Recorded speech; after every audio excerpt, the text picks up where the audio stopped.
ದೇಶದ ಹೆಮ್ಮೆಯ ಪ್ರಧಾನಮಂತ್ರಿ ನರೇಂದ್ರ ಮೋದಿಜಿಯವರು ಈಗಾಗಲೇ ದೇಶದ ಜನತೆಗೊಂದು ಕರೆಯನ್ನು ನೀಡಿದ್ದಾರೆ. ಜಗತ್ತಿನ ಇಲ್ಲಿರ್ತಕ್ಕಂಥ ಪರಿಸ್ಥಿತಿಯನ್ನು ಅರ್ಥ ಮಾಡಿಕೊಂಡು ಅಮೆರಿಕ ಮತ್ತು ಇರಾನ್ ಮಧ್ಯೆ ನಡೀತಾ ಇರತಕ್ಕಂಥ ಯುದ್ಧ, ಆ ಯುದ್ಧದ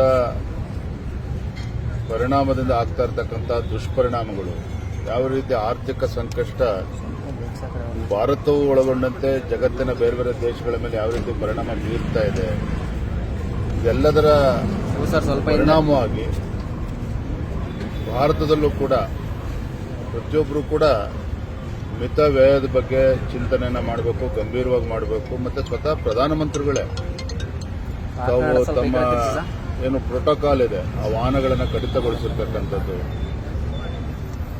ಪ್ರಧಾನಮಂತ್ರಿಗಳ ಅಪೇಕ್ಷೆ ಮೇರೆಗೆ ನಮ್ಮ ರಾಷ್ಟ್ರೀಯ ಅಧ್ಯಕ್ಷರು ಸಹ ಅದನ್ನು ಅನುಸರಿಸ್ತಾ ಇದ್ದಾರೆ. ಮತ್ತು ಇದು ಒಳ್ಳೆಯ ಚಿಂತನೆಯೂ ಕೂಡ ಹೌದು.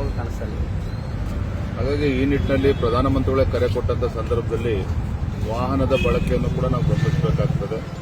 ಆದಷ್ಟು ಸಾರ್ವಜನಿಕ ಬಸ್ ಇರ್ಬೋದು, ಮೆಟ್ರೋ ಇರ್ಬೋದು, ಇದನ್ನು ಬಳಸಬೇಕು ಅಂತೇಳಿ ಪ್ರಧಾನಮಂತ್ರಿಗಳೇನು ಒಂದು ಕರೆಯನ್ನು ಕೊಟ್ಟಿದ್ದಾರೆ. ಮತ್ತು ಅವರು ಇಡೀ ದೇಶದ ಪ್ರತಿಯೊಬ್ಬ ಪ್ರಜೆಗೂ ಕೂಡ ಒಂದು ರೀತಿ ಮಾದರಿ.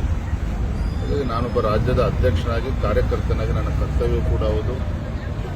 ಅದು ನಾನು ಕೂಡ ಅನುಸರಿಸಬೇಕು ಅಂತೇಳಿ ಇವತ್ತು ಕುಂಬ್ಳಗೋಡ್ನಲ್ಲಿ ನಮ್ಮ ಪ್ರಶಿಕ್ಷಣ ವರ್ಗ ಇದೆ, ಬೆಂಗಳೂರು ದಕ್ಷಿಣದ ಪ್ರಶಿಕ್ಷಣ ವರ್ಗ ಇದೆ.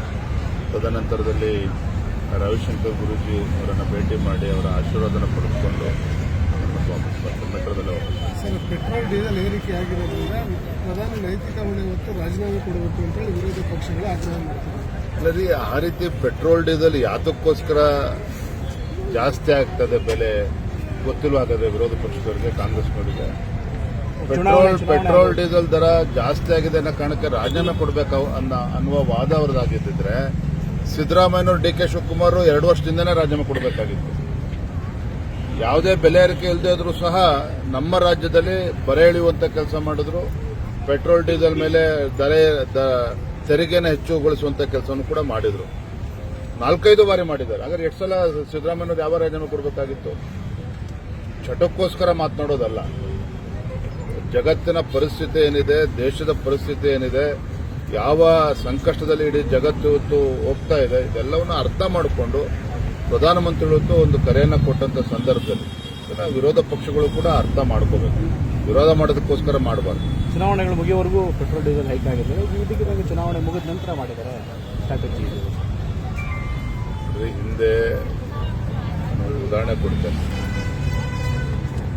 ಈ ದೇಶದ ಮಧ್ಯಮ ವರ್ಗದ ಜನರಿಗೆ ಅನುಕೂಲ ಆಗಬೇಕು ಅಂತ ಹೇಳಿ ಇನ್ಕಮ್ ಟ್ಯಾಕ್ಸ್ ಸ್ಲ್ಯಾಬ್ ಅನ್ನು ಕಡಿಮೆ ಮಾಡಬೇಕು, ಸುಧಾರಣೆ ಮಾಡಬೇಕು ಅಂತ ಬಹಳಷ್ಟು ಬೇಡಿಕೆಗಳಿತ್ತು.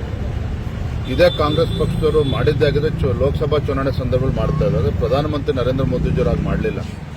ಲೋಕಸಭಾ ಚುನಾವಣೆ 2 ವರ್ಷ ಮುಂಚಿತವಾಗಿ ಅಂತ ಒಂದು ಮಹತ್ವದ ನಿರ್ಧಾರವನ್ನು ತೆಗೆದುಕೊಂಡು ಏನು 12 ಲಕ್ಷಕ್ಕೇನೋ ಲಿಮಿಟ್ ಅನ್ನು ಏರಿಸಿದ್ರು. ಚುನಾವಣೆ ಕಣ್ಮುಂದಿಡ್ಕೊಂಡು ಕೇಂದ್ರ ಸರ್ಕಾರ ಆಗಲಿ ನರೇಂದ್ರ ಮೋದಿಜಿ ಅವರಾಗಲಿ ಯಾವತ್ತೂ ಯಾವುದೇ ನಿರ್ಧಾರವನ್ನು ತೆಗೆದುಕೊಳ್ಳೋದಿಲ್ಲ. ದೇಶದ ಜನರ ಹಿತದೃಷ್ಟಿಯಿಂದ, ಬಡವರಿಗೆ ಅನುಕೂಲ ಆಗಬೇಕು ಅನ್ನೋ ದೃಷ್ಟಿಯಿಂದ ಯಾವುದು ಉತ್ತಮ ನಿರ್ಣಯ ಯಾವ ಸಮಯದಲ್ಲಿ ತೆಗೆದುಕೊಳ್ಬೇಕು ತೆಗೆದುಕೊಳ್ಬೇಕು.